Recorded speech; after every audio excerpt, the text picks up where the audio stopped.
اور آسمان اور زمین کی بادشاہی اللہ ہی کے لیے ہے اور اللہ ہی کی طرف لوٹ کر جانا ہے۔ کیا تم نے نہیں دیکھا کہ اللہ ہی بادلوں کو چلاتا ہے، پھر ان کو آپس میں ملا دیتا ہے، پھر ان کو تہ بتہ کر دیتا ہے؟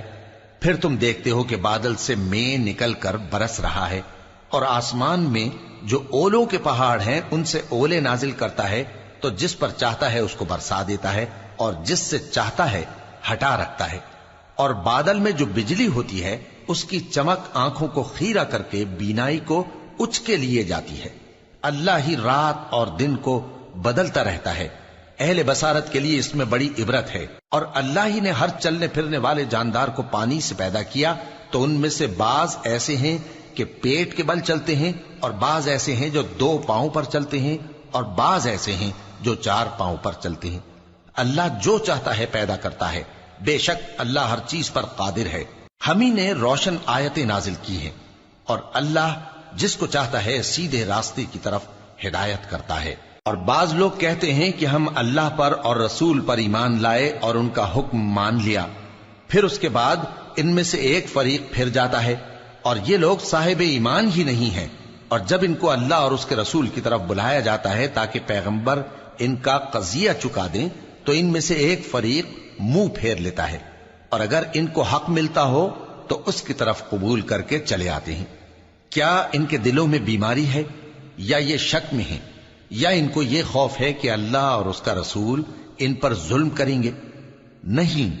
بلکہ یہ خود ہی ظالم ہے۔ مومنوں کی تو یہ بات ہے کہ جب اللہ اور اس کے رسول کی طرف بلائے جائیں تاکہ وہ ان میں فیصلہ کریں، تو کہیں کہ ہم نے حکم سن لیا اور مان لیا، اور یہی لوگ فلاح پانے والے ہیں۔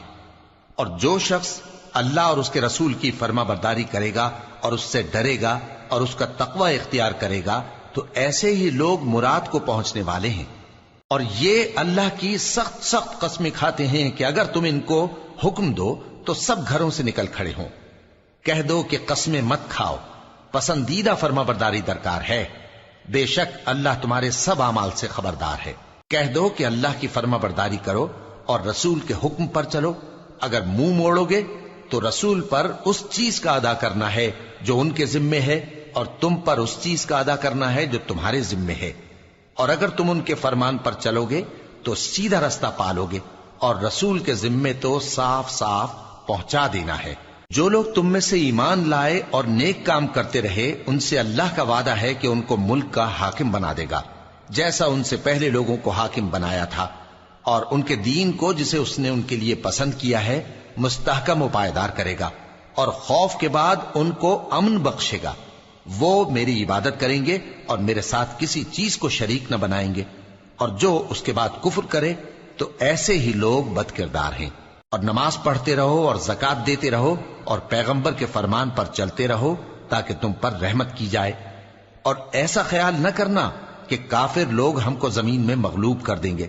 ان کا ٹھکانہ دوزخ ہے اور وہ بہت برا ٹھکانہ ہے۔ مومنوں، تمہارے باندی غلام اور جو بچے تم میں سے بلوغ کو نہیں پہنچے 3 دفعہ یعنی 3 اوقات میں تم سے اجازت لیا کریں، ایک تو نماز فجر سے پہلے، اور دوسرے گرمی کی دوپہر کو جب تم کپڑے اتار دیتے ہو، اور تیسرے عشاء کی نماز کے بعد۔ یہ 3 وقت تمہارے پردے کے ہیں، ان کے آگے پیچھے یعنی دوسرے وقتوں میں نہ تم پر کچھ گناہ ہے اور نہ ان پر، کہ کام کاج کے لیے ایک دوسرے کے پاس آتے رہتے ہو۔ اس طرح اللہ اپنی آیتیں کھول کھول کر بیان فرماتا ہے، اور اللہ بڑا علم والا ہے، بڑا حکمت والا ہے۔ اور جب تمہارے لڑکے بالغ ہو جائیں تو ان کو بھی اسی طرح اجازت لینی چاہیے جس طرح ان سے اگلے یعنی بڑے آدمی اجازت حاصل کرتے رہے ہیں۔ اس طرح اللہ تم سے اپنی آیتیں کھول کھول کر بیان فرماتا ہے، اور اللہ جاننے والا ہے، حکمت والا ہے۔ اور بڑی عمر کی عورتیں جن کو نکاح کی توقع نہیں رہی اور وہ زائد کپڑے اتار کر سر ننگا کر لیا کریں تو ان پر کچھ گناہ نہیں، بشرطے کہ اپنی زینت کی چیزیں نہ ظاہر کریں، اور اگر اس سے بھی بچیں تو یہ ان کے حق میں بہتر ہے، اور اللہ سنتا ہے، جانتا ہے۔ نہ تو اندھے پر کچھ گناہ ہے اور نہ لنگڑے پر اور نہ بیمار پر اور نہ خود تم پر کہ اپنے گھروں سے کھانا کھاؤ، یا اپنے باپ دادا کے گھروں سے، یا اپنی ماؤں کے گھروں سے، یا بھائیوں کے گھروں سے، یا اپنی بہنوں کے گھروں سے، یا اپنے چچاؤں کے گھروں سے، یا اپنی پھوپھیوں کے گھروں سے، یا اپنے ماموؤں کے گھروں سے، یا اپنی خالاؤں کے گھروں سے یا اس گھر سے جس کی کنجیاں تمہارے ہاتھ میں ہوں یا اپنے دوستوں کے گھروں سے، اور اس کا بھی تم پر کچھ گناہ نہیں کہ سب مل کر کھانا کھاؤ یا جدا جدا۔ پھر جب گھروں میں جایا کرو تو اپنے گھر والوں کو سلام کیا کرو، یہ اللہ کی طرف سے مبارک اور پاکیزہ تحفہ ہے۔ اس طرح اللہ اپنی آیتیں کھول کھول کر بیان فرماتا ہے تاکہ تم سمجھو۔ مومن تو وہ ہیں جو اللہ پر اور اس کے رسول پر ایمان لائے، اور جب کبھی ایسے کام کے لیے جو جمع ہو کر کرنے کا ہو پیغمبر کے پاس جمع ہوں تو ان سے اجازت لیے بغیر چلے نہیں جاتے۔ اے پیغمبر، جو لوگ تم سے اجازت حاصل کرتے ہیں وہی اللہ پر اور اس کے رسول پر ایمان رکھتے ہیں، سو جب یہ لوگ تم سے کسی کام کے لیے اجازت مانگا کریں تو ان میں سے جسے چاہا کرو اجازت دے دیا کرو، اور ان کے لیے اللہ سے بخشش مانگا کرو، کچھ شک نہیں کہ اللہ بخشنے والا ہے، مہربان ہے۔ مومنو، پیغمبر کے پکارنے کو ایسا خیال نہ کرنا جیسا تم آپس میں ایک دوسرے کو پکارتے ہو، بے شک اللہ کو وہ لوگ معلوم ہیں جو تم میں سے آنکھ بچا کر کھسک جاتے ہیں۔ تو جو لوگ ان کے حکم کی مخالفت کرتے ہیں ان کو ڈرنا چاہیے کہ ایسا نہ ہو کہ ان پر کوئی آفت پڑ جائے یا تکلیف دینے والا عذاب نازل ہو۔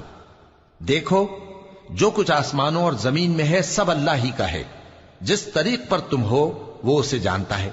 اور جس روز لوگ اس کی طرف لوٹائے جائیں گے تو جو عمل وہ کرتے رہے